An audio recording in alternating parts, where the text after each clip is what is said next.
Fall is just around the corner, which means it's time for gingerbread. So today I'm going to make just a gingerbread cake, a simple 9 by 9.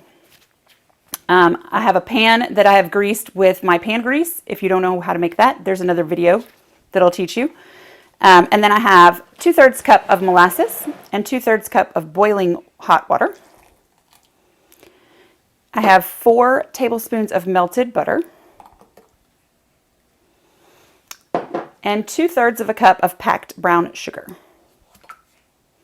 We're going to whisk all that together and then let it sit until it becomes not boiling, so we can add our egg. If we add our egg at this point, it will cook and you'll have little chunks of like scrambled egg in your gingerbread, and we don't want that.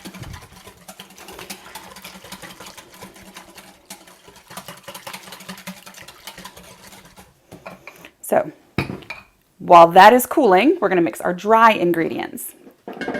I have a 1.5 cups of all-purpose flour. I have a teaspoon of baking soda, 1/2 teaspoon of salt, 2 teaspoons of ground ginger,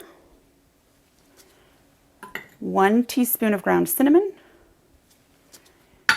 and 1/4 teaspoon of ground cloves. Those are the spices that make the gingerbread taste so yummy.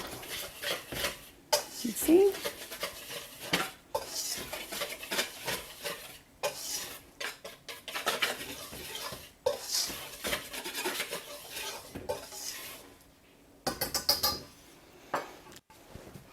We need a couple more minutes on our molasses mixture to let it cool down, and then we'll be back. All right, so our molasses mixture is cool enough that it won't cook the egg. So we just have 1 large egg we're going to add, whisk it in,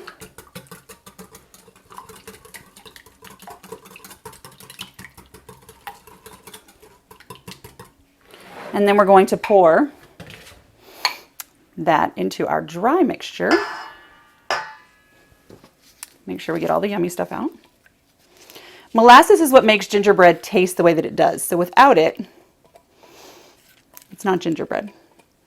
It's more like a spice cake. So we're just going to whisk this together until we take away all the lumps. And then we've preheated our oven to 350 degrees.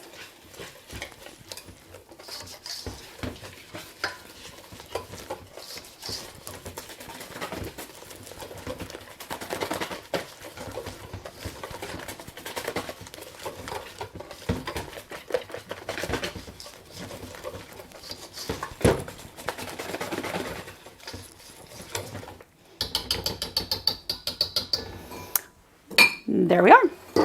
So I have my 9 by 9 pan. All I'm going to do is pour the batter in.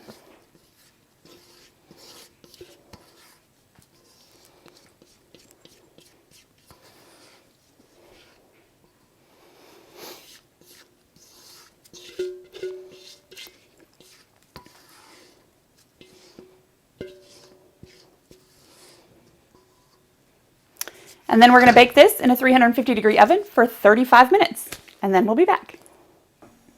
So our gingerbread took exactly 35 minutes to cook. It smells amazing. We're going to let it sit for about 20 minutes before we cut into it.